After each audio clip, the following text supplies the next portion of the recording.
आणि व्यक्तिमत्वामध्ये कुठल्या कुठल्या घटक असतात, त्याच्यानंतर व्यक्तिमत्वाच्या व्याख्या कशा आहेत ह्या बघितल्या.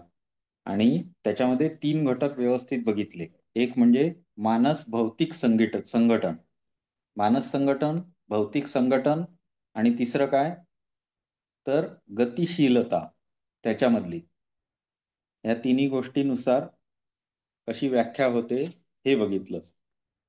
आणि काय बघितलं, तर त्याच्या विषयीचे जे अपसमज आहेत ते पण आपण बघितले. त्या अपसमजांना खोडून काढण्यासाठी वैज्ञानिकांनी प्रयत्न करून व्यक्तिमत्वाची ही व्याख्या आपल्याला दिलेली आहे. त्याच्यामध्ये 3 व्याख्या आपण बघितल्या. पहिली कुठली, नॉर्मन मन. त्याच्यानंतर आयझॅक किंवा आयसेन्स असं त्याचं एक्झॅक्ट जर बघायला गेलात तुम्ही, गुगल केलं तर तुम्हाला ते मिळतं. आयझॅक असं नाहीये ते. एक्झॅक्टली स्पेलिंग सांगतो हा तुम्हाला. EYSENCKS.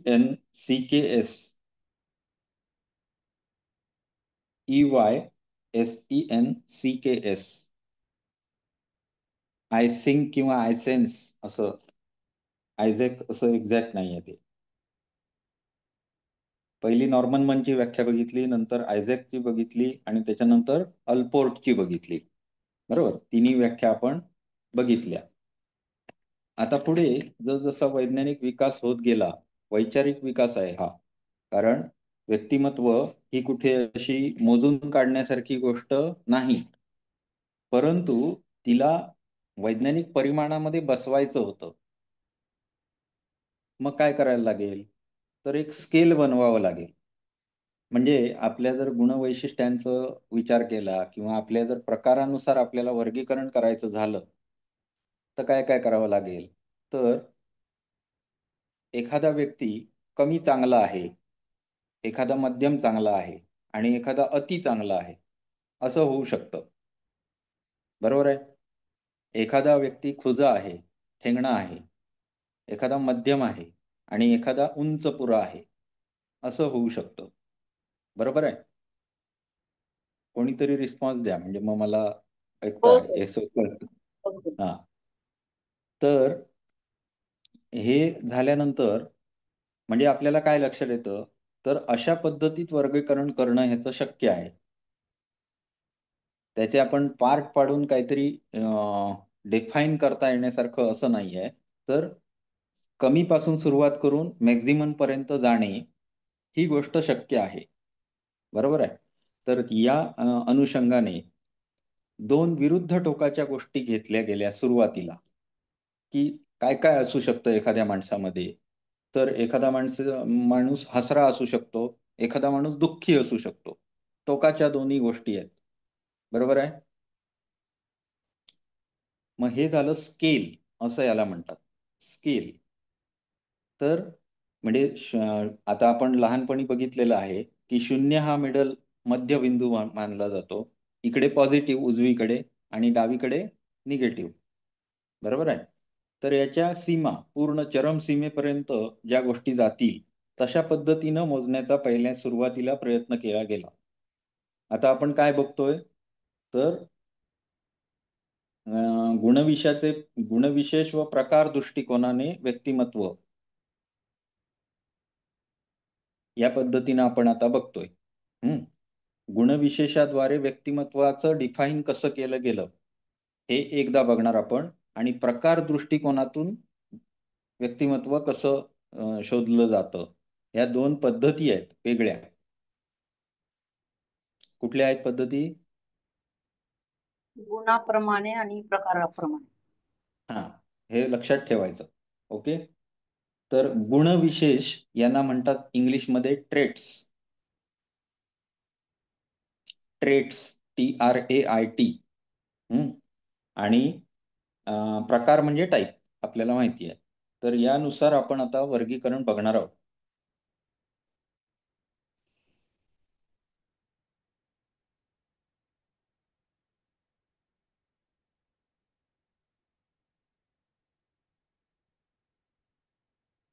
आता पहिल्यांदा गुणवैशिष्ट्यांनुसार जे बघणार आहोत, त्याच्यामध्ये कसं त्याचं वर्गीकरण असतं बघा, ज्याद्वारे त्या व्यक्तींची ओळख पटते त्यांना आपण गुणवैशिष्ट्य असं म्हणतो.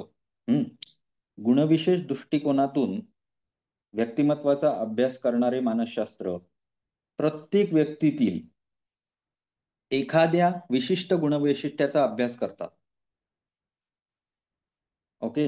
हा झाला गुणवैशिष्ट्याप्रमाणे प्रकार करणारा. ओके. आणि दुसरा जो प्रकार आहे तो प्रकारानुसार. मग ती कसं असतं? प्रकार दृष्टिकोनातून व्यक्तिमत्वाचा अभ्यास करणारे जे मानसशास्त्रज्ञ असतात, ते काही विस्तृत समूहामध्ये, आता तिथे कसं केलं गेलं, तर व्यक्तीमध्ये गुण शोधले गेले. आता इथे कशात शोधतायत, तर व्यक्तींच्या समूहामध्ये गुणांचं शोधन करतायत. बरोबर आहे. विस्तृत समूहामध्ये व्यक्तींचे वर्गीकरण करतात व समूहातील प्रत्येक व्यक्तीला काही ठराविक गुणविशेष अंगीभूत असल्याचे गृहीत धरतात आणि त्याच्यानुसार संशोधन करतात. प्रत्येक व्यक्तीचं जर गुणवैशिष्ट्य बघायला गेलं तर त्याला आपण गुणवैशिष्ट्यानुसार प्रकार असं म्हणू, आणि दुसरं समूहाचं जेव्हा गुणवैशिष्ट्यांचं शोधन केलं जाईल त्याला आपण टाइप्सनुसार वर्गीकरण करू. हा दोघांमधला फरक आहे. आला लक्षात? लिहिताना असं व्यवस्थित प्रश्न कसा येतो, तर गुणवैशिष्ट्यांनुसार व्यक्तिमत्वाचे सिद्धांत लिहा. आम्हालाच होता प्रश्न हा आलेला. कॉमन क्वेश्चन आहे एकदम. किंवा प्रकारानुसार व्यक्तिमत्वाचे सिद्धांत लिहा, असा दुसरा प्रश्न येतो. आज ह्या मॅडम नाहीत वाटतं, कुठल्या दळी मॅडम नाही आहेत वाटतं.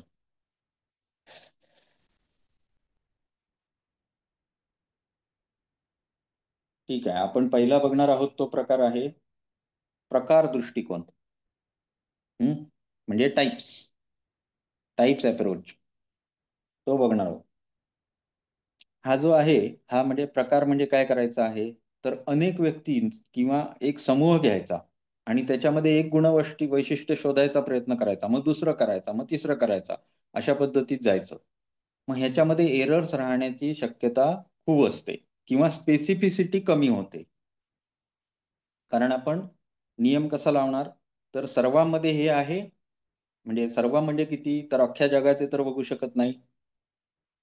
मग एक ठराविक एरिया करून घ्यावा लागेल की 1000 लोकांमध्ये आम्ही हा स्टडी करत आहोत असं करावं लागेल, किंवा 1 लाखामध्ये करतोय असं करावं लागेल. परंतु अख्ख्या जगाची जर पॉप्युलेशन बघितलं तर ते एकाच वेळी सायमल्टेनियसली करणं शक्य नसतं. त्यामुळे 1000 लोकांमध्ये आम्ही एवढ्या एवढ्या गोष्टी बघितल्या म्हणजेच त्या इतक्या करोड लोकांना लागू आहे असं आपण सिद्धांत लावणार. मग तो परफेक्ट लागू पडतो असं नाही. त्याच्यामध्ये थोडेसे लॅक्युने जास्ती असतात. परंतु जर एकेका व्यक्तीचा स्टडी केला आणि त्याच्यातून जर गुणवैशिष्ट्य काढली तर मात्र ती सगळ्यांना लागू पडू शकतात. कारण व्यक्ती हा माणूस म्हणून एक जात आहे. बरोबर ना? मग जातीनुसार वैशिष्ट्य ही शोधून काढली जाऊ शकतात प्रत्येक, आणि ती सगळ्यांना लागू पडत असतात. परंतु जेव्हा तुम्ही 1000 लोकांचं सर्वे करणार आणि तोच सर्वे सगळ्यांसाठी लागू करणार असं होणं जरा कठीण असतं. कारण आपण जर आपल्याकडचे बघितलं तर डोळे मोठे असतात, पण चायनाच्या लोकांमध्ये जाऊन बघा, त्यांचे डोळे बारीक मिचमिचे असतात. म्हणजे फरक झाला. भारतामध्ये आपण मकर वृत्तावर राहतो, मग आपल्याकडे उष्णता जास्ती आहे, आपल्या शरीराची जडणघडण त्याप्रमाणे आहे. त्याचबरोबर आपले वैचारिक जे हे आहेत, मानद आहेत ते वेगळे आहेत. वेस्टर्न लोकांचे वेगळे आहेत, ईस्टर्न लोकांचे वेगळे आहेत. बरोबर? त्यामुळे प्रत्येक व्यक्तिमत्वामध्ये हा फरक पडतो जसजसा देश बदलत जाईल तसतशाप्रमाणे. कारण आपण गतिशील संघटन हा विषय पण काल घेतलेला आहे. तर प्रकार दृष्टिकोन जो आहे तो फारसा लोकप्रिय नसला तरी व्यक्तिमत्व सिद्धांताच्या शास्त्रीय दृष्टिकोनातून होणाऱ्या विकासामध्ये त्याचे महत्वाचे योगदान आहेच. कारण कुठून तरी सुरुवात झाली पाहिजे. सुरुवात झाल्यानंतर मग त्याच्यामध्ये स्पेसिफिक होता येतं हळूहळू. बरोबर आहे. तर कुठून तरी कोणीतरी सुरुवात तर केली पाहिजे.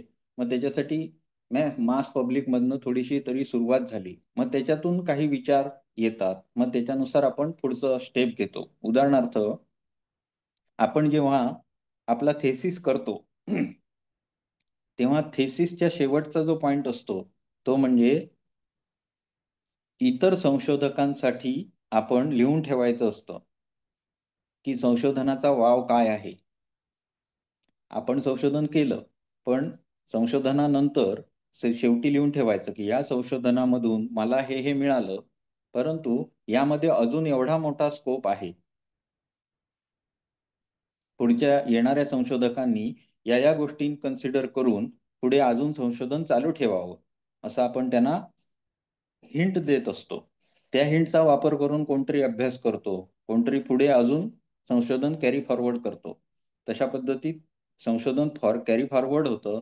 त्याची सुरुवात ह्या टाइप्स पासून झालेली आहे. त्यामुळे त्याला इग्नोर तर आपण करू शकत नाही. बरोबर? एखाद्या व्यक्तीस एखाद्या विशिष्ट समुदायाचा सदस्य बनविल्यास त्या समूहातील सर्व गुणवैशिष्ट्ये या व्यक्तीस लागू होतात व त्याचे वर्णन करणे फार सोपे होते. दैनंदिन जीवनात आपण जसं आपण म्हणतो, की मकर राशीचे लोक किंवा कन्या राशीचे लोक, त्यांची गुणवैशिष्ट्ये सांगणारे शरद पाध्यांचे आपण भरपूरसे व्हिडिओ बघतो किंवा त्यांच्यामध्ये आपण खरोखरच हां, हो, खरंच आहे. जसं की कन्या राशीचा व्यक्ती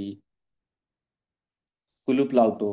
मग परत थोड्या वेळानंतर ते चेक करून बघतो लागलंय की नाही. परत थोड्या वेळानंतर त्याला संशय असतो लागलंय की नाही. तो गाडीपर्यंत जातो, परत येतो, लागलंय की नाही कुलूप. आता हे गुणवैशिष्ट्य आपल्याला लागू पडतात असं आपल्याला वाटतं. म्हणजे आपल्या शास्त्रामध्ये सुद्धा अशा पद्धती टायपिंग केलं गेलेलं आहे. बरोबर आहे. 12 राशींचे 12 स्वभाव गुणवैशिष्ट्य आपल्याकडे सुद्धा केलं गेलेलं आहे. पण स्पेसिफिक लागू होतात का सगळ्या व्यक्तींना? सगळे तर नाही लागू होत.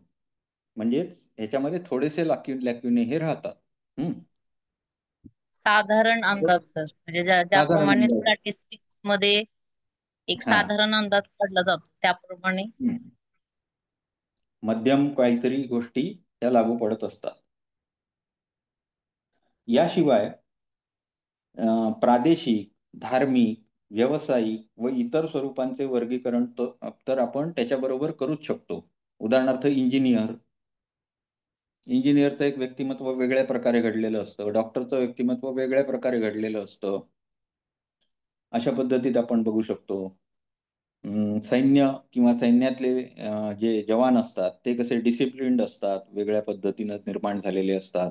पण तेच पोलीस हे कॅटेगरी घेतली तर थोडा फरक पडतो. त्यांच्यामध्ये पण डिसिप्लिन आहे, शारीरिक कसरत आहे, पण थोडा फरक पडतो दोघांमध्ये. तर अशा पद्धतीत हे समूहामध्ये अभ्यास केला गेला. त्या अनुषंगाने आपण टाइप्स बघतोय. त्याच्यात सुरुवात जी केली, ती हिपोक्राटिसनं केली. आणि त्यानं असा सिद्धांत मांडला, की आपल्या शरीरामध्ये काही ठराविक रसायनं पाझरत असतात आणि त्याच्यामुळे, त्या रसायनामुळे आपलं व्यक्तिमत्व ठरतं आणि व्यक्तिमत्वाचे प्रकार सुद्धा त्या रसायनांच्या कमी अधिकतेमुळे बघायला मिळतात. असं त्याचं म्हणणं होतं. केमिकल्स थोडक्यात आपल्या शरीरामध्ये काही केमिकल्स असतात आणि त्याच्यामुळे आपल्या व्यक्तिमत्वामध्ये विविध टाइप्स असतात. आता हा होता म्हणजे कोण? हिपोक्रेटिस हा ग्रीक शरीरशास्त्रज्ञ होता खरा. म्हणजे हिपोक्रेटिसची ओथ म्हणून सुद्धा मेडिकल स्टुडंटना दिली जाते. त्यानं नुसता शरीराचाच अभ्यास केला नाही, तर मानसिक दृष्ट्या सुद्धा अभ्यास केला. आणि त्यानं काही सिद्धांत मांडले, काही तत्वज्ञान मांडलं. तर हिपोक्रेटिस हा त्या दृष्टीने मेडिकल विश्वामध्ये पायोनियर मानला जातो, की जो ग्रीक शरीरशास्त्रज्ञ आणि मानसशास्त्रज्ञ सुद्धा अशा पद्धतीत त्यानं काम केलेलं होतं. इव्हन आज जो डॉक्टरांच्या गाडीवर वगैरे बघितला असाल तुम्ही साप असतो, आणि काठी असते मध्ये. तो सुद्धा ग्रीकचाच सिम्बॉल आहे. तर ग्रीस मधलं जे हे होतं संशोधन, त्याचा तो आधारभूत मेडिकलचा आधारभूत संशोधक असा म्हटला जातो, तो आहे हिपोक्रेटिस. आणि त्यानं म्हणून त्या अनुषंगाने केमिकल्स किंवा शरीरामध्ये बदल जे घडत आहेत त्याचा आधार केमिकल आहे असं त्यानं मानलं.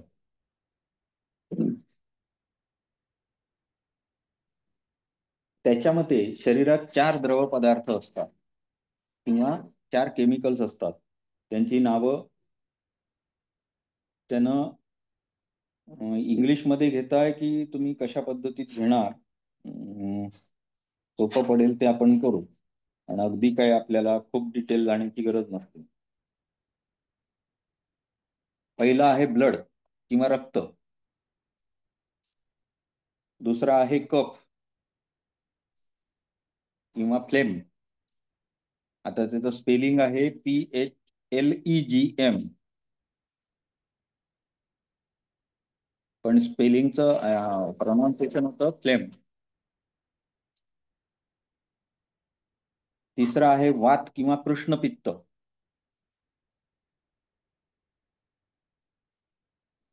ब्लॅक बाईल.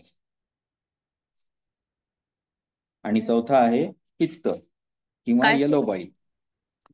ब्लॅक काय सर? ब्लॅक ब्लॅक बाईल म्हणजे वात किंवा कृष्णपित्त.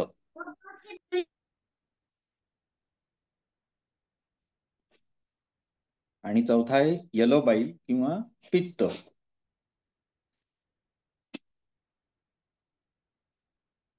आता त्यांची त्यानुसार त्यानं हे केलं, कसं वर्गीकरण केलं. आता पहिल्याचं आपण बघूया. पहिला काय आहे तर रक्तप्रधान प्रकार. पहिला प्रकार रक्तप्रधान. मग त्याच्या पुढे त्याच्या गुणवैशिष्ट्य लिहावी लागतील.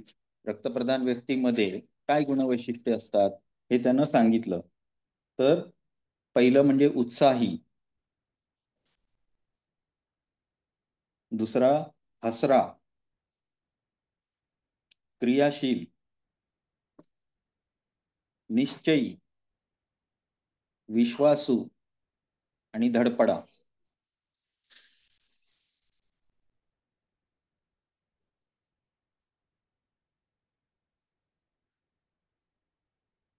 एकच मिनिट थांबा हा.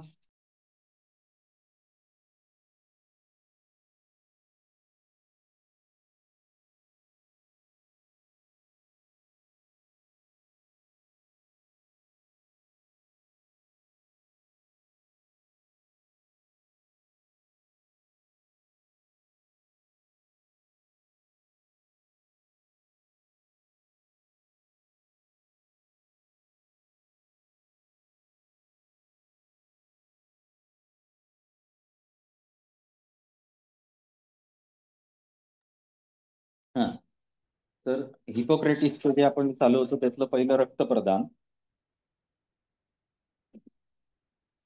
त्यामध्ये उत्साही, हसरा, क्रियाशील, निश्चयी, विश्वासू आणि शेवटचा धडपडा. हे त्याच्यामध्ये काय असतात, व्यक्तिमत्वाचे गुणवैशिष्ट्य रक्तप्रधान व्यक्तीमध्ये असतात. दुसरं केलं वर्गीकरण कफप्रधान, बरोबर. त्याला दिलं नाव फ्लेग्मॅटिक. अशा व्यक्ती कशा असतात, सुस्त असतात, मंद असतात, उदासीन असतात, निर्विकारी असतात आणि शांत असतात.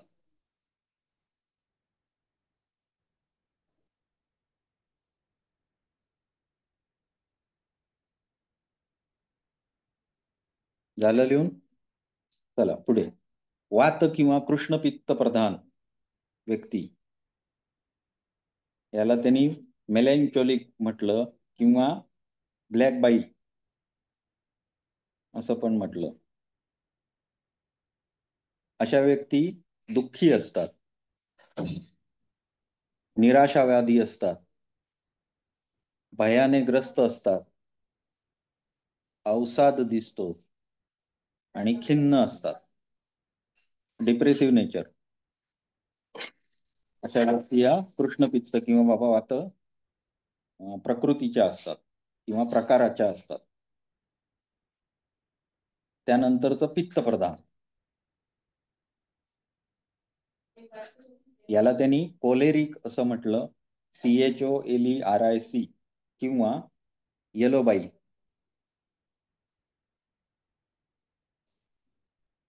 या ज्या व्यक्ती असतात या शीघ्रकोपी असतात, तापट स्वभावाच्या असतात, चिडचिडे असतात, रागीट असतात आणि भांडकुदळ असतात.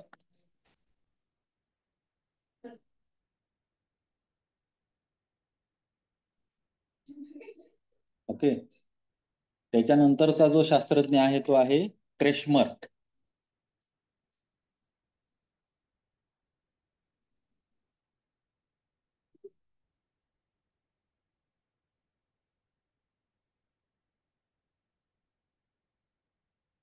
क्रेशमरने त्याचा सिद्धांत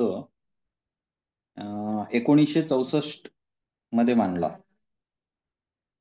क्रेशमरच्या सिद्धांताचा जो आहे तो मनोविकृत रुग्णांच्या आधारावर, मनोविकृत जे रुग्ण असतात त्यांच्या निरीक्षणावर आधारित आहे.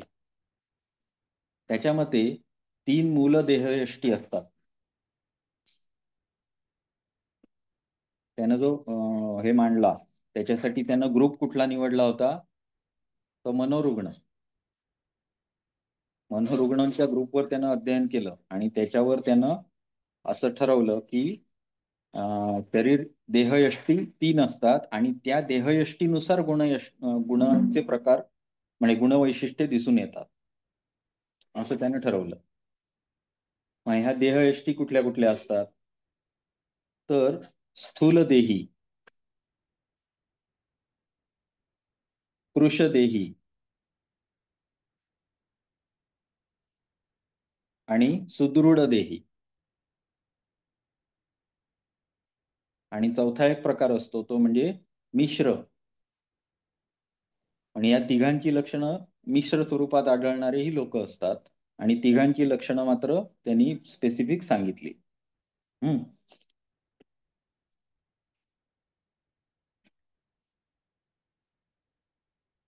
स्थूलदेहीला विश्रांतीप्रिय, आनंदी, समाजशील,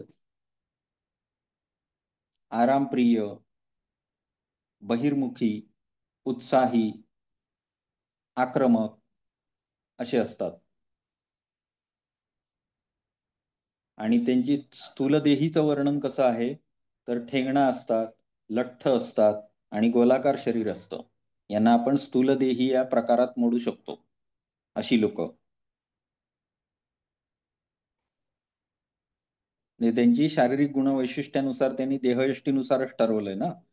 मग त्यानं ते कसं ठरवलं स्थूलदेही हा, तर तो या आधारे ठरवला की तो ठेंगणा, लठ्ठ, गोलाकार शरीर असणारा या प्रकारामध्ये घेतला जातो. आणि त्यांचं गुणवैशिष्ट्य कशी असतात व्यक्तिमत्वात दिसणारी, तर तो आनंदी असतो, आरामप्रिय, समाजप्रिय असतो, बहिर्मुखी, उत्साही आणि आक्रमक पण असतो, असं पण लिहिलंय. दुसरा प्रकार आहे तो कृशदेही.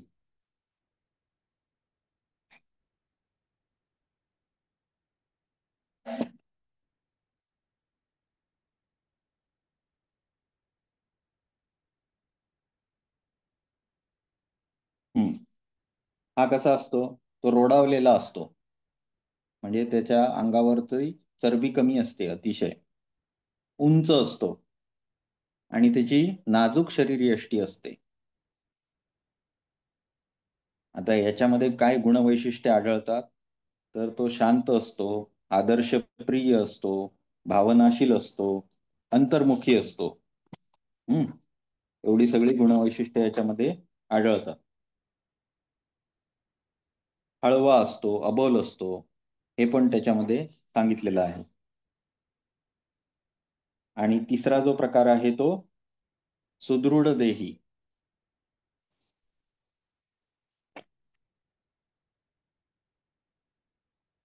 हा जो असतो त्याच्यामध्ये स्नायू संघटन चांगलं असतं, अस्थींची वाढ भरपूर झालेली असते, रुंद खांदे असतात आणि पिळदार शरीर असतं. यानुसार हे टाईप केलेला आहे. शरीराची गुणवैशिष्ट्ये ही आहेत आणि आता त्याच्या व्यक्तिमत्वाची गुणवैशिष्ट्ये काय काय आहेत तर प्रवृत्तीशील असतो आणि कृतिशील पण असतो.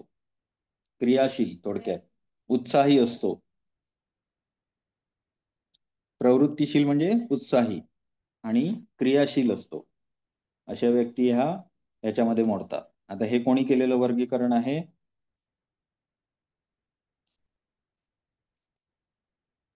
फ्रेशमधने केलेलं आहे. क्रेशमर. त्याच्यानंतरचा सायंटिस्ट जो आहे तो आहे शेल्डन.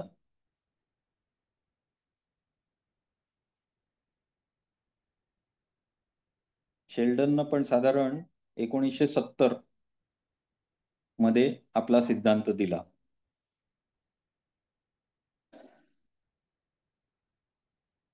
यात म्हणजे त्यानं काय केलं तर 4000 साधारण महाविद्यालयीन प्रयुक्तांच्या देहयष्टीचे मापन व चित्रांकन करून त्यांचे एका 7 बिंदू श्रेणीवर वर्गीकरण केले.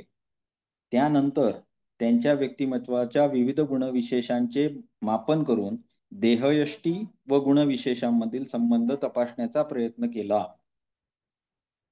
म्हणजे त्यानं कसं केलं तर त्यानं 7 बिंदू श्रेणी आधी पहिल्या निश्चित केल्या की या गोष्टी मला बघायच्या आहेत प्रत्येकाचा. म्हणजे थोडक्यात क्वेश्चनरी तयार केली जी या 7साठी होती आणि त्यानंतर जो रिझल्ट मिळाला त्याचं वर्गीकरण त्यानं 3 म्हणजे देहयष्टी आणि गुणविशेष अशा पद्धतीनं त्यानं त्याचं परत वर्गीकरण केलं.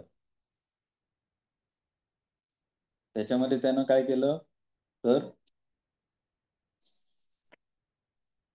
मेदप्रधान, स्नायुप्रधान आणि अस्थिप्रधान असे 3 वेगवेगळे हे केले, ग्रुप केले.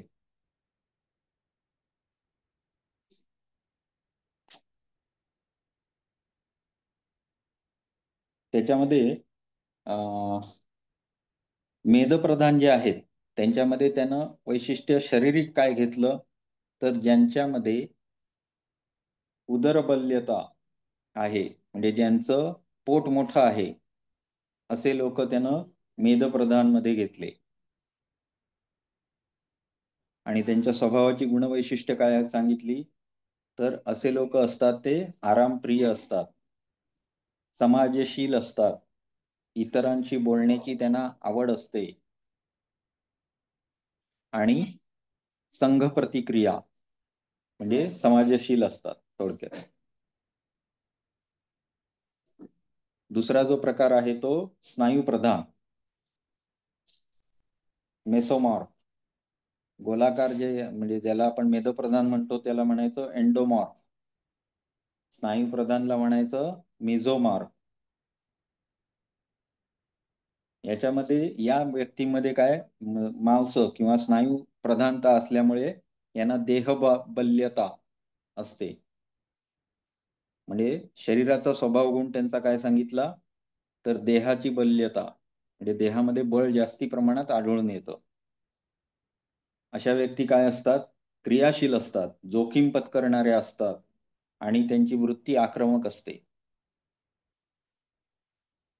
ही त्यांची झाली व्यक्तिमत्वाची गुणवैशिष्ट्ये.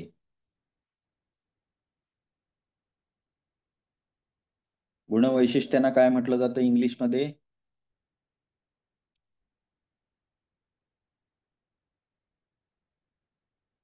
ट्रेट. विसरू नका.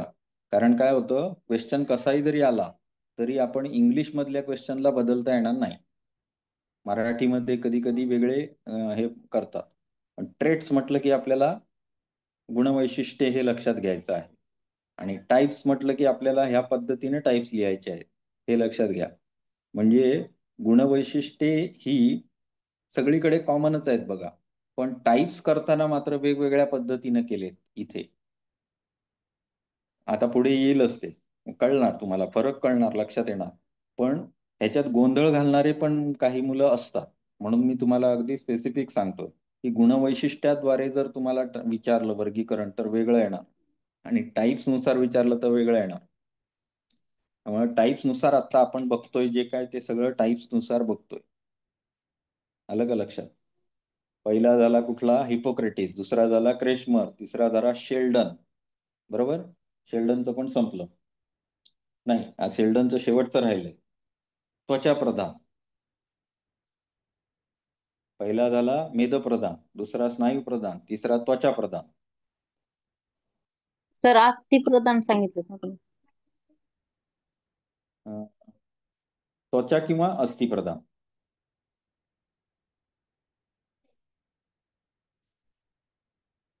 औरच करा त्याला.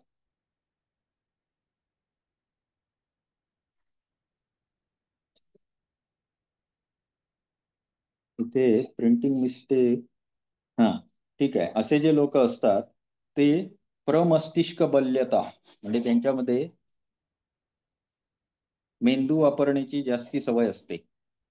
थोडक्यात म्हणजे जे अकॅडमिकली स्ट्रॉंग असतात किंवा वैचारिक दृष्ट्या प्रगल्भ असतात असे व्यक्ती, ज्यांच्यामध्ये मेंदूचा विकास जास्ती प्रमाणात झालेला असतो, असे व्यक्ती हे या कॅटेगरीमध्ये मोडतात. असे व्यक्ती कसे असतात? तर त्यांची गुणवैशिष्ट्य एकांतप्रिय, आत्मकेंद्री, हळवी, लिहिण्या वाचण्याची आवड आणि संयमी, हे गुण त्यांच्या गुणवैशिष्ट्यांमध्ये, व्यक्तिमत्वामध्ये आढळतात.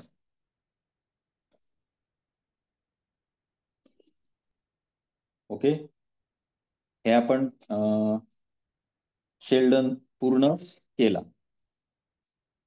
शेल्डन नंतर आहे कार्ल युंग.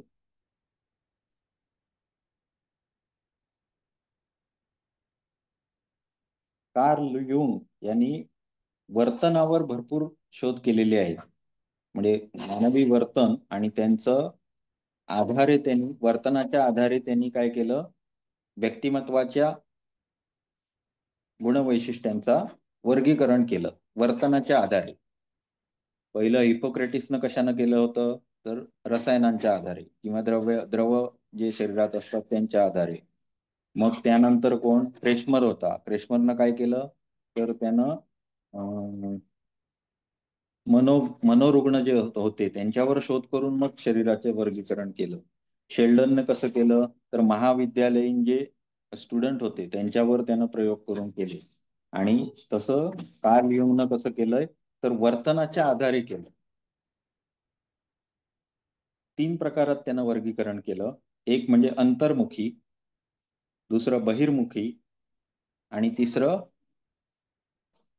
अंतर्मुखी बहिर्मुखी किंवा उभयमुखी. अंतर्मुखी त्यातलं पहिलं, किंवा इंट्रोव्हर्ट. अशा व्यक्ती अबोल, शांतताप्रिय असतात. बरोबर? स्वतःच्या विश्वात रममाण होणारे असतात. नियमांचं स्वतः कटाक्षाने पालन करतात.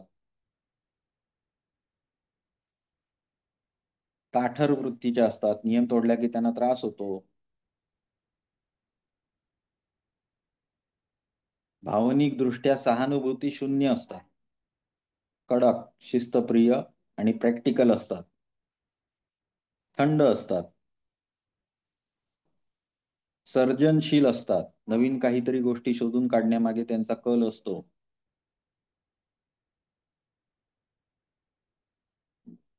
सगळे बहुतेक कवी, लेखक, चित्रकार हे या प्रकारात मोडतात. उदाहरणार्थ म्हणून त्यांना घेता येईल. अंतर्मुखी व्यक्तीमध्ये काय काय असतं? कवी, लेखक आणि चित्रकार हे कलेचे आवडते लोक सगळे इंट्रोवर्ट असतात. त्यानंतर बहिर्मुखी किंवा एक्स्ट्रोव्हर्ट. अशा व्यक्ती कशा असतात? तर समाजात प्रिय असतात किंवा समाजात राहायला त्यांना आवडतं. इतरांमध्ये मिसळायला आवडतं. नवीन मित्रमैत्रिणी जोडायला आवडतात. थट्टा मस्करी करायला आवडते. सगळ्या सामाजिक प्रसंगांना उपस्थित राहायला आवडतं. अमुकाचं लग्न आहे मग मी 8 दिवस अगोदर जाते. बरोबर आहे? मेहंदी काढण्यापासून जाणार. समाजशील असतात लोक काही. आणि काही जणांना अजिबात जायला आवडत नाही. आता उदाहरणार्थ जर नेते बघितले तर थोडे थोडे का होईना रोज त्यांचा काही ना काहीतरी कुठला तरी एक समाजशील कार्यक्रम हा असतोच. ते कुठेतरी जाऊन निदान एक फूल मिळवल्याशिवाय घरी येतच नाही. बरोबर आहे. तर म्हणजे त्यांचा तो व्यक्तिमत्वाचा भागच आहे की ते एक्स्ट्रोवर्ट असलेच पाहिजे. सामाजिक प्रसंगी उपस्थित राहायला त्यांना आवडतं. मला बोलवलं नाही की नेत्याला त्रास होतो. त्याला बोलवलं पाहिजे. कुठलाही छोटासा कार्यक्रम असू दे. ते अमुक पार्टीच्या वेळी झालेलं आहे तरी सुद्धा मला उद्घाटनाला मी जाणार असं असतं. बरोबर आहे. दुसऱ्याची टीका त्या फारशी मनावर घेत नाही. अंगाला लावूनच घेत नाही. सगळे नेत्यांचे गुण आहेत बघा. काही असू दे. विश्वासू, सभ्य, भावनिक दृष्ट्या अवेगशील. जरी त्यांना राग आला तरी सुद्धा त्यावेळी गप्प बसतात. पटकन बोलणार नाहीत. मनातल्या मनात ठेवून काय करायचं ते करणार. धाडसी असतात, साहसी असतात. बरोबर. लोकप्रिय प्रशासक या प्रकारात मोडतात. म्हणजेच नेते मंडळी सर्व. कुठलाही छोटा नेता घ्या, एखादा अधिकारी घ्या जो जिल्हा लेवलचा असेल किंवा स्टेट लेवलचा असेल किंवा देशाच्या लेवलचा असेल, हे सगळेजण या कॅटेगरीमध्ये मोडतात. तर दुसरे आहेत ते उभयमुखी किंवा ॲम्बिव्हर्ट.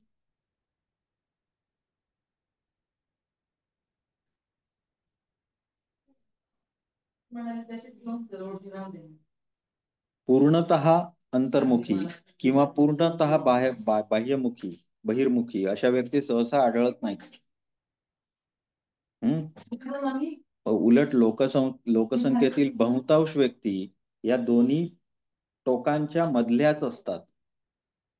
जसं मगाशी मी तुम्हाला म्हटलं की आपल्याला स्केलवरच जावं लागेल कितीही म्हटलं तरी, कारण अशा गोष्टी दोन टोकाच्या असू शकत नाही. मध्ये सुद्धा कोणतरी असणारच. गतिशील आणि आपण बघतोय जे काय आहे ते.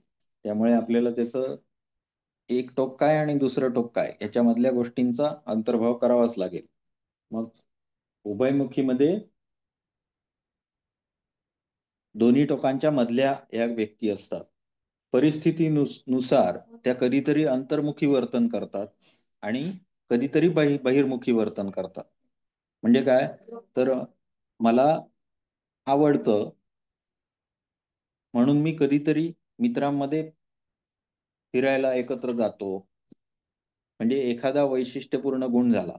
परंतु एरवी मला इतरांच्यात मिक्स व्हायला आवडत नाही. माझ्या फक्त मित्रांबरोबरच मी चार ठिकाणी फिरायला जातो आणि ते सुद्धा माझे ठरलेले आहेत. असं असू शकतं एखाद्याचं. त्यांना समूहात वावरायला, इतरांशी आंतरक्रिया करायला आवडते. त्याच्याबरोबर कधीतरी त्या एकांतात स्वतःच्या विश्वातही रमतात. त्याचाही आनंद त्या घेतात. अशा पद्धतीचे मिक्स गुण असणारे लोक झाले. हे झाले किती बऱ्याचदा एक दोन. हा.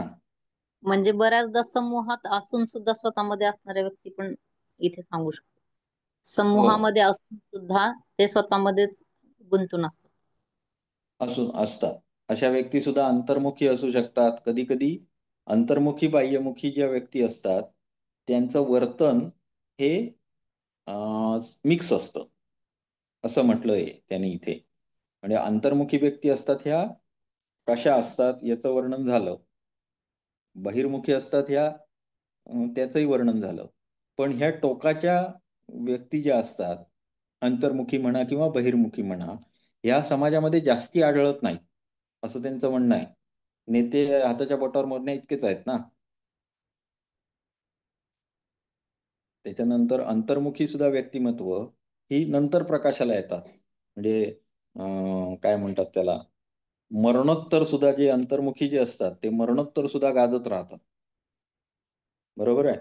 कारण ते फार महान चित्रकार असतात, फार महान कवी असतात किंवा त्यांचे लिखाण जे असतं ते नंतर समाजावर परिणाम करणारं असं असतं.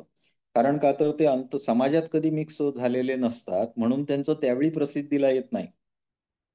परंतु जेव्हा ते प्रसिद्धीला येतं तेव्हा हे जे बहिर्मुखी व्यक्ती असतात तेच त्याचा आस्वाद घेतात, किंवा हे जे उभयमुखी असतात ते त्याचा आस्वाद घेतात, आणि मग ते लोकांना पटत जातं.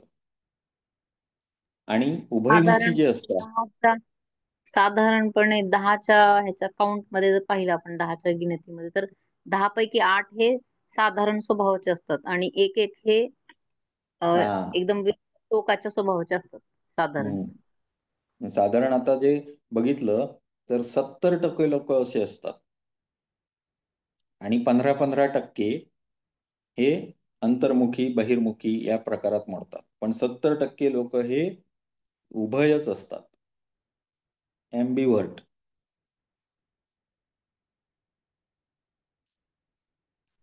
तर ॲम्बिव्हर्ट जे असतात त्यांचं कसं असतं, पु ल देशपांड्यांचं कधी जर हे बघितलं असाल, तर पु ल देशपांड्यांचं जर ऐकलं असाल कधीतरी, तर त्यांच्या त्या असामी असामीमध्ये एक त्यांनी मस्त हे केलेलं आहे, की मला लहानपणापासून ह्याला जायला आवडायचं, म्हणतात ते काय, भाषणाला नेत्याच्या. आणि एका नेत्याच्या भाषणात बसलो की मला असं वाटायला लागलायचं की तो बोलतोय तेच बरोबर आहे. परत ते चप्पल हातात घेऊन दुसऱ्याच्या भाषणात जायचे. तो बोलतोय ते सुद्धा त्याला बरोबर वाटायला लागायचं. हे असतात, हे ॲम्बिव्हर्ट लोकं असतात. म्हणजेच मिडल क्लास, कॉमन व्यक्ती जो असतो, कॉमन मॅन म्हटला जातो, तो ॲम्बिव्हर्ट या कॅटेगरीमध्ये मोडतो. आता ही जी माणसं असतात, यांच्यामध्ये तुम्हाला व्यक्तिमत्त्वाचा जर अभ्यास केलाच तर 70% लोकं हेच आहेत हे त्यांना जाणवतं, आणि ह्यांचं वैशिष्ट्य काय आहे? तर ज्या सभेमध्ये बसतात, त्या सभेचं त्यांना आवडायला लागतं. मग असे लोकं टार्गेट करून ज्या काही ॲडव्हर्टाइज वगैरे असतात, त्या बनवलेल्या मॅक्सिमम असतात. आलं का लक्षात? ठीक आहे, पुढे. आता दुसरा, व्यक्तिमत्व विषयक गुणतत्व दृष्टिकोन किंवा ट्रेट अप्रोच. आपण पहिला अप्रोच काय बघितला? टाइप अप्रोच बघितला. टाइप अप्रोचमध्ये 4 शास्त्रज्ञांचं संशोधनं बघितली. हिपोक्रेटस, दुसरा क्रेशमर, तिसरा शेल्डन, चौथा कार्ल युंग. व्यवस्थित समजलंय हे? लिहिता येईल? पहिला हिपोक्रेटसनं कशावर? केमिकल्सवर केलं.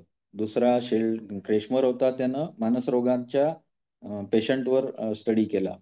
शेल्डननं कॉलेजच्या स्टुडंटवर केलं. आणि कार्ल युंगनं कशावर केलं? तर वर्तन वैशिष्ट्यावर केलं. चला. पुढे. आता ट्रेट. ट्रेट म्हणजे व्यक्तिमत्वाचे टिकाऊ पैलू.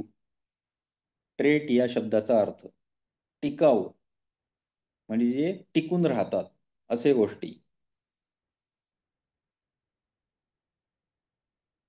किंवा डायमेन्शन असं पण त्याला म्हणता येतं.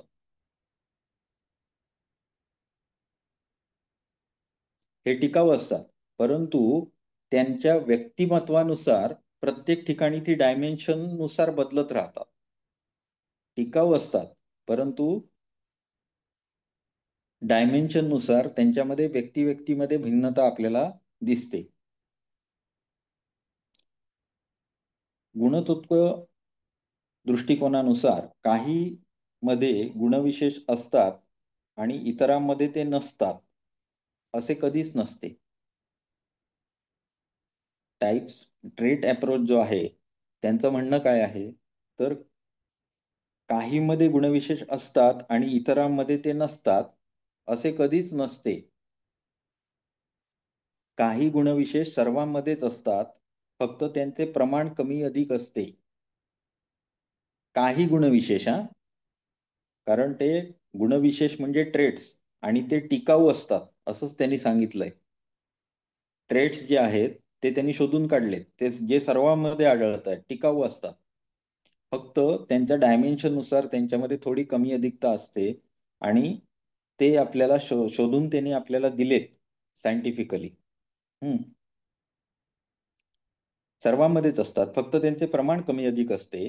या बाबतीत गुणतत्व दृष्टिकोन वर्गतत्व दृष्टिकोनापेक्षा भिन्न ठरतो. म्हणजेच टाईपपेक्षा हा अशा पद्धतीत भिन्न आहे. त्यांनी सर्वांमध्ये कॉमन आढळणाऱ्या गोष्टी शोधून काढल्या, ज्या टिकाऊ आहेत आणि त्यांच्यामध्ये कमी जास्ती प्रमाणानुसार काय बदल आहे हे शोधून सिद्धांत मांडलेला आहे. हा दोघांमधला फरक आहे. टाईप दृष्टिकोन आणि हा ह्याच्यामधला फरक आहे. आपण प्रामुख्याने खालील सिद्धांतावर चर्चा करूया. म्हणजे अल्पोर्टचा सिद्धांत बघूया, आयझॅकचा सिद्धांत बघूया, अजून आता जो काय एक सिद्धांत आता म्हणजे सतत चालू असतो, त्याच्यामध्ये बिग फाईव्ह मॉडेल म्हणून आहे, तिथपर्यंत आपण बघूया. एक दोन तीन सिद्धांत बघूया. पहिला आहे अल्पोर्टचा सिद्धांत.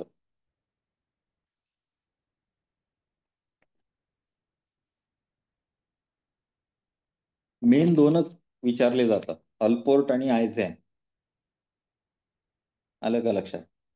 त्याच्यामुळे दोनच जरी अभ्यास केलं तरी चालतं, पण आपण साधारण काय असतं मानसशास्त्र, व्यक्तिमत्व या हिशोबाने थोडंसं पुढे जाऊन बघू आपण त्याच्यात.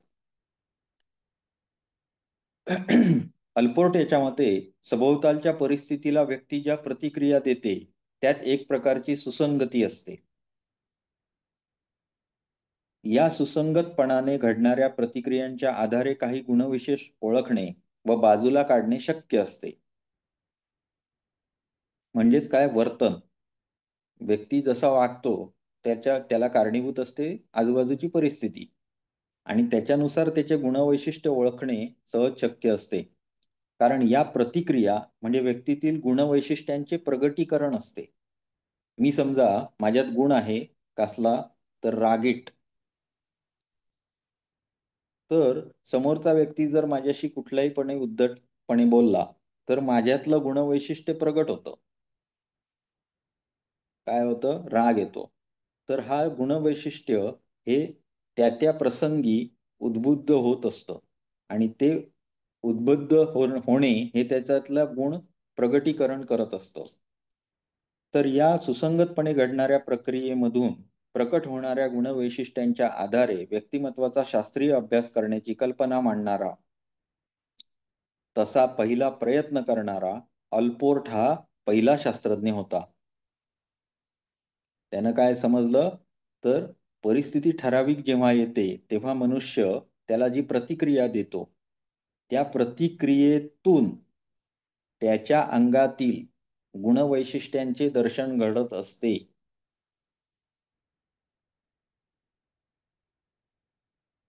समजतंय ना? नाही समजलं तर लगेच सांगा, थांबवा. आणि अशा आधाराने त्यानं गुणवैशिष्ट्ये शोधून काढली आणि त्यानुसार सिद्धांत त्यानं मांडला. आणि असा हा पहिला शास्त्रज्ञ होता ज्यानं अशा पद्धतीने व्यक्तींच्या गुणवैशिष्ट्यांचा अभ्यास केला होता. त्यानं काय केलं, तर इंग्रजी शब्दकोश घेतला हातात आणि गुणवैशिष्ट्यांचं वर्णन करणारं किंवा व्यक्तीचे वर्णन करणारे 18,000 शब्द शोधून काढले डिक्शनरीमधनं, की जे व्यक्तिमत्व म्हणून घेता येतील. उदाहरणार्थ पहिला शब्द शोधला असेल, काहीतरी म्हणजे एक शब्द सांगितला तुम्हाला, असे त्यानं 18,000 शब्द शोधून काढले. आणि ते वेगळे काढले. त्यातील समानार्थी शब्द काढले परत. हायटेड, टॉल हे दोन झाले समानार्थी शब्द, त्यांना बाजूला काढले. स्मॉल, अजून काय समानार्थी शब्द काय म्हणता येईल त्याला,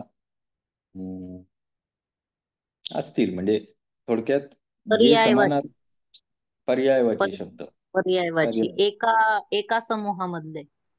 हा, एका समूहाबद्दल किंवा एकच गुणवैशिष्ट्य वेगवेगळ्या प्रकारे वर्णन केलेलं आहे. समजा एखादा आनंदी म्हणू शकतो, एखादा स्माइली म्हणू शकतो, एखादा काहीतरी अजून क्यूट म्हणू शकतो. अशा पद्धतीत म्हणजे ते जे शब्द आहेत ते समानार्थी जर असतील तर त्याला एक कॅटेगरी केली त्याची. अशा पद्धतीत त्यानं 18,000 शब्दांचं वर्गीकरण करून टाकलं. कितीमध्ये? तर ते 4,500 वर आणलं त्यानं. 18,000 पहिले शब्द काढले, त्यातले 4,500 हे शब्द काढले की ज्याच्या आधारेच हे 1,800 शब्द बनलेले आहेत. पर्यायवाची असतील त्यांचेच शब्द बाकीचे असे. तरी त्याच्या पुढे प्रश्न होता की यापैकी मूलभूत गुणविशेष कुठले? 4500 मूलभूत गुणविशेष आहेत का? की त्याच्यातही अजून काहीतरी कमी करून काटछाट करून करता येईल? या प्रश्नाचे उत्तर म्हणून त्यांनी असे प्रतिपादन केले की गुणविशेषांचे 3 मूलभूत प्रवर्ग करता येतात. आता गुणविशेषानुसार आपण बघतोय ना, ट्रेट्स नुसार. मग त्यानं 3 मूलभूत प्रवर्ग केले. एक म्हणजे प्रधान, ज्याला कार्डिनल असं म्हटलं जातं. 2 केंद्रीय किंवा सेंट्रल असं म्हटलं जातं. आणि तिसरं दुय्यम किंवा सेकंडरी. एवढ्या फास्ट लिहून होतंय ना तुमचं? तर त्यानं पहिलं काय केलं बघा, परत एकदा रिपीट करतो. 1800 शब्द त्यानं डिक्शनरीतले काढले, जे व्यक्तिमत्वाची गुणवैशिष्ट्ये म्हणून घेता येतील. सर सर तुम्ही हा, 18,000 सांगितलात की 1800च? 18,000. 1800 नाही, 18,000. 18,000. बरोबर आहे. 18,000 काढले. मग त्यांच्यातले समानार्थी शब्द एकत्र केले आणि असे समानार्थी त्यानं काढले किती, तर 4500. 4500. आता ह्या 4500 मध्ये पण वर्गीकरण त्यानं असं केलं की यांनाही 3 प्रमुख विभागामध्ये विभागित करता येईल गुणवैशिष्ट्यांमध्ये. म्हणून त्यानं प्रवर्ग 3 नेमले. ते 3 होते प्रधान किंवा कार्डिनल, केंद्रीय किंवा सेंट्रल आणि दुय्यम किंवा सेकंडरी. आता प्रधान गुणविशेष असणारे किंवा कार्डिनल गुणविशेष, कार्डिनल टाईप असणारे कोण आहेत बघूया.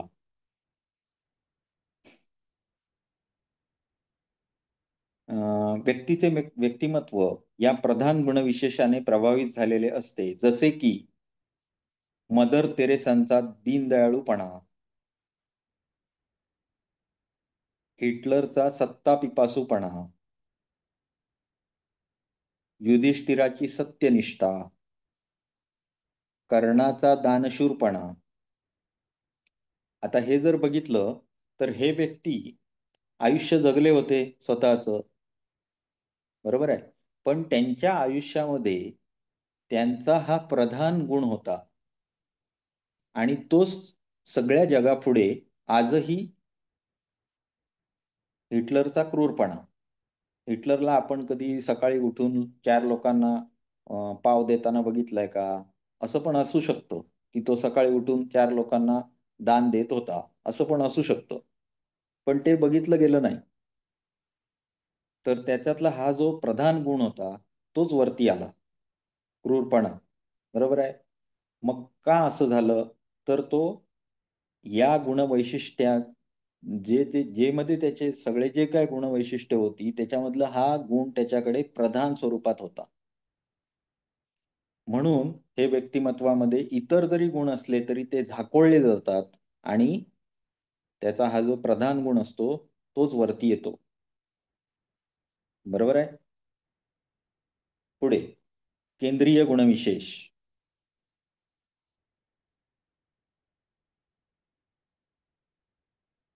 हा केंद्रीय गुणविशेष प्रत्येक व्यक्तीच्या ठायी असतात. सर्वसाधारणपणे यांची संख्या 5 ते 10 इतकी असते. हे गुण व्यक्तिमत्वाच्या केंद्रस्थानी असतात आणि वर्तन प्रभावित करतात. उदाहरणार्थ सगळ्यांच्या मध्ये असणारे गुण आहेत हे. वर्गीकरण करतानाच त्यानं हा दुसरं केंद्रीय गुण किंवा सेंट्रल सगळ्यांमध्ये असणारे कुठले कुठले आहेत? प्रामाणिकपणा, समाजाभिमुखता, वक्तशीरपणा, जबाबदारपणा इत्यादी. व्यक्तिवर्तनातून हे गुणविशेष सातत्याने अभिव्यक्त होत असतात. आता इथे सुद्धा मला तुम्हाला तेच सांगायचं आहे की इथे स्केल हा प्रकार महत्वाचा ठरतो. उदाहरणार्थ आपण एक गुण बघूया. कुठला? प्रामाणिकपणा. प्रामाणिकपणा हा 100 धरला तर -100 काय असेल? अप्रामाणिकपणा. बरोबर. बरोबर आहे. प्रामाणिकपणा ह्या गुणवैशिष्ट्याच्या आधारेच स्केलनुसार आपण बघत चाललोय. म्हणजे कसा आता प्रामाणिकपणा आहे. मग त्याच्या खाली आपण घेतला. काय घेतला तर बाबा तो सच्चा आहे. अगदी प्रामाणिक म्हणायला नको. सच्चा आहे हां तो. म्हणजे जरा काय झालं 100च्या ऐवजी 80 गुण झाले त्याला. बरोबर आहे? अजून मध्यभागी.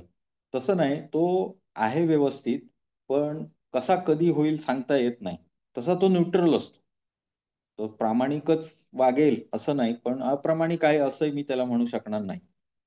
0 म्हणजे इकडे जाऊ शकतो, तिकडे जाऊ शकतो. आणि काही व्यक्तींच्या बाबतीत नाही, नाही लबाड आहे तो. -50 वर गेला आणि डायरेक्ट शेवटचं जेव्हा जाणार तेव्हा अप्रामाणिक. म्हणजे स्केल आपण त्याला म्हणू शकतो, की ज्याच्यामध्ये ह्यांची सगळ्यांची वर्गीकरण आपल्याला करता येऊ शकतं. बघताना जरी त्यानं हा केंद्रीय गुणविशेष हे 5 ते 10 असं जरी म्हटलं असलं, तरी त्याचा व्यापकता ही सर्व समाजावर अवलंबून आहे ना. व्यक्तिमत्व जेवढी समाजामध्ये आहेत, तेवढ्या सगळ्यांचा ह्यानं विचार करून ठेवलाय. मग तो कसा केलाय? तर स्केलवर केलाय. आलं लक्षात? मग कार्डिनल म्हणजे सेंट्रल ट्रेट्स जे आहेत किंवा सेंट्रल गुणविशेष जे आहेत, ते अशा पद्धतीत घेतले पाहिजेत. आता वक्तशीरपणा, एखाद्याच्या अंगी वक्तशीरपणा असतो आणि एखादा काय असतो? बेजबाबदार किंवा अजिबात वक्तशीरपणा नसलेला असतो. परत तेच स्केल तसंच लागू पडणार. ओके? ठीक आहे. पुढे दुय्यम गुणविशेष. पहिले कुठले झाले? प्रधान गुणविशेष झाले, कार्डिनल. जे अत्यंत प्रभावीपणे वरती आल्यामुळे व्यक्ती फेमस होतात. अशी काही मुलं असतात ज्यांना सुरुवातीपासूनच माहिती असतं, की माझं मॅथ्स चांगलं आहे, मला इंजिनिअरिंगला जायचंच आहे. प्रधान गुणविशेष त्यांच्यामध्ये दिसायलाच लागतात. एखादी व्यक्ती अशी असते लहानपणापासूनच तिला कविता-बिविता सुचवायला लागतात, लिहायची आवड असते, वाचनाची आवड असते. तिला मोठेपणी जाऊन ऑटोमॅटिक त्याच्यातल्या प्रधान गुणवैशिष्ट्यांना जर आपण फुंकर घातली, तर ती लेखक, कवी अशा पद्धतीत काय जे असेल ते बनते. यांना म्हटलं आपण प्रधान गुणविशेष. केंद्रीय गुणविशेष हे सर्वांमध्येच असतात आणि त्यांची संख्या साधारण 5 ते 10 इतकी असते. त्यांचेही आपण प्रत्येक व्यक्तिमत्वामध्ये दिसतं हे व्यक्तिमत्व. फक्त काय असतं स्केलनुसार असतं. त्याच्यामध्ये काय काय घेतलं? प्रामाणिकपणा, समाजाभिमुखता, वक्तशीरपणा, जबाबदारपणा इत्यादी. हं? दुय्यम गुणविशेष. दुय्यम गुणविशेष म्हणजे असे गुणविशेष ज्यांची वर्तनावर क्वचितच परिणाम होतो, शिवाय हा प्रभाव अल्प प्रमाणात असतो. जसे की पेहरावाविषयीची पसंती, खाद्यपदार्थाविषयीची पसंती आणि कलेविषयीची आवड इत्यादी. याच्यामुळं आपल्याला आपल्या व्यक्तिमत्वावर कुठलाही फार प्रभाव पडत नाही. आता त्याचं अजून वर्णन आपण करू थोडंसं.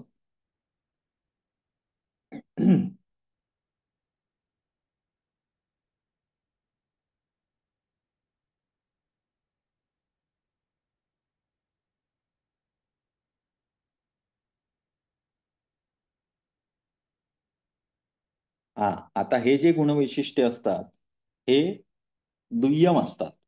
म्हणजे काय? तर त्याचा सतत आपल्या व्यक्तिमत्त्वावर काहीच परिणाम नसतो. म्हणजे समजा मला पांढऱ्या रंगाचे कपडे घालायला आवडतात. बरोबर? मग जेव्हा मी अ, म्हणजे अ, पोशाखाच्या प्रकाराची पसंती हा जिथे वेळ येतो, परिस्थिती असते, त्याच वेळी तो गुण मला व्यक्त करता येतो. म्हणजे जर मला वर्षातून 2 वेळा कपडे घ्यायला जायचं आहे, तर 2 वेळा तो बाहेर येणार माझ्या ऑटोमॅटिक, की मी निवडताना पांढराच कपडा निवडणार. आलं का लक्षात?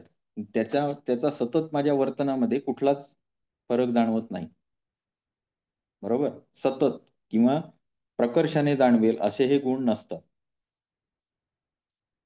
वैयक्तिक पसंती, नापसंती हे त्याच्याचमध्ये मोडतं. उदाहरणार्थ मला काय व्यक्तिगत पसंती कुठल्याही असतील. मला बाबा शांत दक्षिणेकडची जेवढी पाण्याची ठिकाणं आहेत ती बघायला आवडतात.